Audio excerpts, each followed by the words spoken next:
Canada entered 2025 with two clear goals in mind: win a trophy and build squad depth. And of course, one of those things came true, as Jesse Marsch was able to build excellent squad depth across 2025 throughout the Canadian men's national team. And we're going to dive into it. We're going to break it down and rank each Canadian player who has made an appearance across the year. Each Canadian player who has made an appearance wearing a Canadian kit. This is solely based on performances and appearances under Jesse Marsch for the Canaman. Not worrying about how they've done for the club level. This is a series based around Canaman performances. And we're going to do every single position, breaking it down, or ranking it around how they've played, their performances, and how well they've improved across 2025. And of course, we're going to be starting the new series with the goalkeepers. And there was only two goalkeepers to play for the Canadian men's national team across 2025.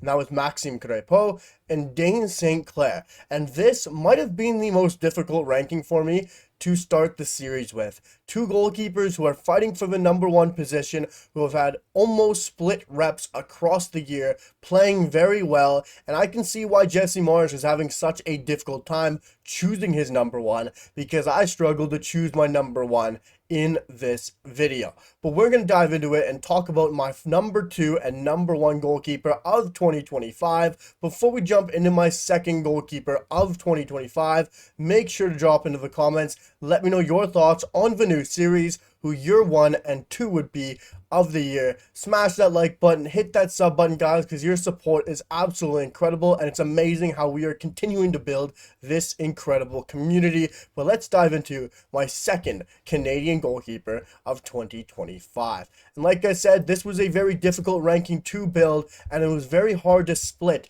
Dane St. Clair and Maxime Crépeau, but my second goalkeeper of 2025 was Dane St. Clair.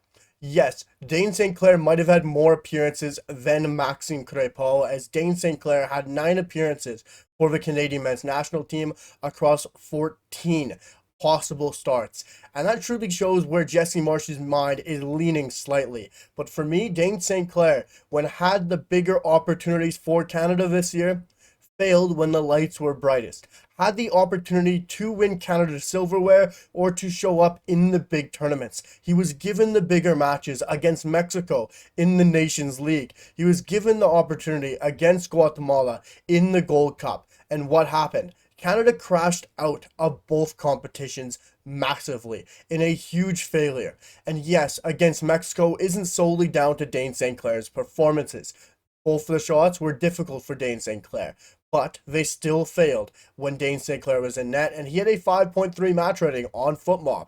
And one of the chances Canada had to win a silverware, one of the better chances they ever had to win a silverware, they failed. And Dane St. Clair was in goal. Not down to him, but he had the opportunity to shine through and to have a major game, and just didn't. But where it showed up most for me, and the deciding factor, was the big appearances for Dane St. Clair. Was those opportunities, and did he show up? No. Guatemala, in a major opportunity, had the shootout, failed. 7 shooters deep, he wasn't able to make a save. This is something he is particularly very good at: shootouts, making a save in a penalty shootout. Dane St. Clair is fantastic at it at the club level and hasn't been able to translate it to the national team level on a major moment when the lights are brightest. Against Guatemala, shots were savable as well. Dane St. Clair should have been able to win Canada the penalty shootout in a major opportunity to go out and win a Gold Cup, but Canada managed to fail against one of the easier opponents within the knockouts and could not get past Guatemala. And you could even go throughout the 90 where Guatemala scored, but the shot should have been saved as well. So that was the factors where Dane St. Clair made it to second place in my mind. It was the opportunities in the biggest of matches throughout the year for the Canadian men's national team where he just didn't show up. He just didn't have his best performances. And don't get me wrong, Dane St. Clair still had a good year for Canada. He still did perform in some matches. Let me take you to Wales, where Canada went out and had a major performance. They weren't their greatest, they were off their game. Scored a brilliant free kick from Derek Cornelius, but who stood out? It was Dane St. Clair, who had a major performance in net, held Canada in through this game through some very difficult moments, through some half chances from Wales, and made some spectacular saves along the way, keeping Canada and getting a clean sheet back to back in European soil, which was very impressive for Dane St. Clair and the Canadian men's national team. And more recently against Colombia, where he managed a 0-0, another clean sheet against one of the best sides in world football.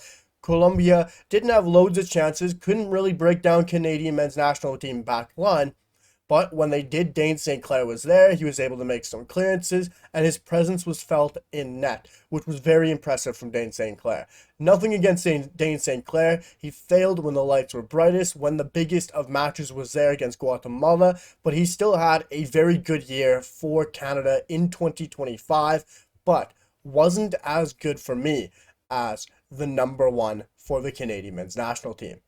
But it's time for my number one Canadian goalkeeper of 2025, and as you may have expected, it's Maxime Crépeau. And Maxime Crépeau had 4 less starts than Dane St. Clair across 2025, but you can only play and take the opportunities that you are given, and Maxime Crépeau rose to the occasion and he shone through on the opportunities he was given. And yes, Dane St. Clair had the bigger of opportunities, but when Maxime Crépeau had his chances, had the ability to start for Canada, he played incredibly well, having a 4-2 win against Ukraine, a 2-0 win against Venezuela, and a 3-0 win against Romania across his 2025 year.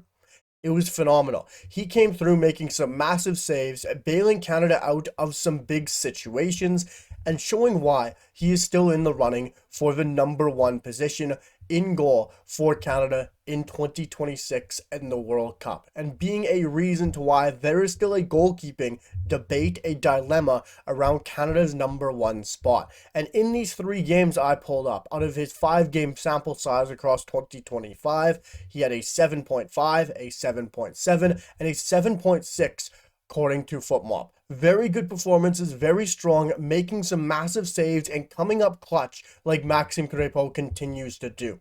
And like I said, Dane St. Clair had the bigger of moments, but you can't hold that against Maxime Crépeau because he is only given the moments, the starts that he gets. And as long as he stands up to them, as long as he takes them, that is what matters. And the reason Canada still has that goalkeeping dilemma, that debate, like I said, is because Maxime Crépeau rises to the occasion every time he is given them. And these were tough games for Canada. They were never going to be easy matches for the Canadian men's national team. And they stood up strong. They played very well, but some of that was due to Maxime Crépeau and the saves he was making. Canada was under the cosh throughout some of these games. They didn't have the rise on share of possession in these matches. When you look at against Romania, 60-40 split. Romania had 11 shots, 2 on target. When you're looking at Venezuela, once again, 60-40 split for Venezuela. And even against Ukraine, yes, Canada dominated large parts of that, but we have to remember Ukraine had 63 possession throughout the entirety of the match. 13 shots, 8 on target. Maxime Crépeau was incredible, particularly against Ukraine. When Canadians thought it was going to be a very tough game, Canada put them to bed. But we have to remember, throughout that game, Maxime Crépeau made some massive saves. And when he was given an opportunity in 2025 to start, to play for the Canadian men's national team, he shone through and made those appearances and truly is Canada's number one goalkeeper, wearing the Canadian kit across 2025. And as we have to remember, this series is built up of solely Canada appearances, Canada performances. And that is why Maxime Crépeau is my number one. Because of course, if we're talking club form, it's Dane St. Clair.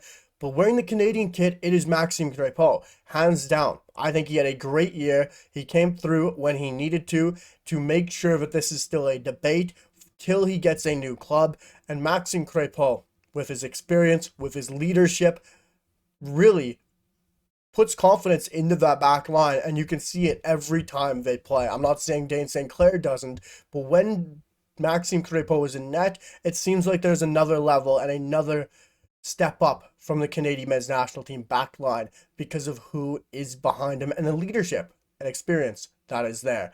But this was one of the toughest rankings of 2025. One of these toughest positions to break down, to rank. And next up, we are going to have the left back position with Richie Larea, with as well of Sam Adekubi, Zorhan Basong, Alphonso Davies, which feels so long ago in the Nations League, and even Alistair Johnston, who appeared at left back in a emergency role in one match. Yes, as crazy as it sounds, there was 5 left backs who appeared for Canada in 2025, and that is why I said we have found our depth across the year and proved this squad is deeper than we may think. And we're going to break it down throughout this series, guys, so stay tuned. We're going to have so much action on the channel, breaking down and a year in review of Canada position by position. Let me know your thoughts down below in the comments, your ranking across the goalkeepers, your thoughts on the new series. Hit that like button, drop a sub, guys, because your support is absolutely incredible. I truly appreciate all the comments, all the support on the channel.